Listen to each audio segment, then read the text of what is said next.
evening, folks. This is Byron Jones from Recruit 804. I got Matoaca's Coach Parker here.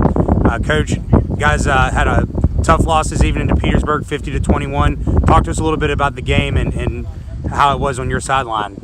I tell you, a lot of breaks, didn't go our way early in the game, and like you said, I don't think the score was quite indicative of how the game was played.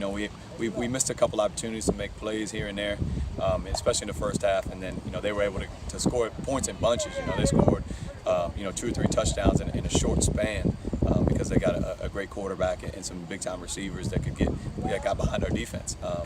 With those mistakes, we couldn't really crawl back in it right there in the beginning of the second half. Although we did make some strides, we still had some things that didn't go our way. Yeah, you touched on it. I mean, big plays were the key of the night. A couple of the big passes, 80 yards, 60 yards, Yep. runs. You take those away, Matoaca's in the ball game. So, how do you take this game and turn it into a coaching lesson and a playing lesson for your players, moving forward? No doubt. I mean, the big plays. That's what's hurt us all season. Teams haven't really been able to sustain drives on us very often, but they will. They beat us with big plays. So we got to work on that obviously in the offseason and figure out a way to limit teams' big plays. In addition to that, as far as a learning lesson for this, I have to tell the kids, you guys fought hard, but it's all the little things that make the biggest difference. The little things like making sure we get that extra block there. There's a couple times where our running backs are breaking free for 30, 40-yard gains, but if we make one more block, they score touchdowns. And those touchdowns, instead of turnover on downs or whatever the case may be, it makes it a totally different ballgame. Now we're in a dogfight all night. If we don't look in the backfield as a cornerback, and don't allow them to get behind us, then we don't have those kind of issues. Just different things like that. It's a learning lesson because things don't always go your way on the football field. They don't always go your way in life. And I tell the kids that all the time, man. It's not always easy. Sometimes you go through hardships. Sometimes breaks don't really go your way.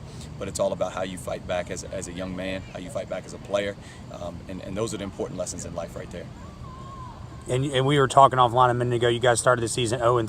Mm-hmm. You finish out 3-7. Just dropping one in your last 4. So, talk to us a little bit about, what you and your staff did with the kids and how you guys got them to rally around, and Sure. How does that set you up for next year and heading into the offseason? Well, a lot of the goals that we set for ourselves this year, we accomplished.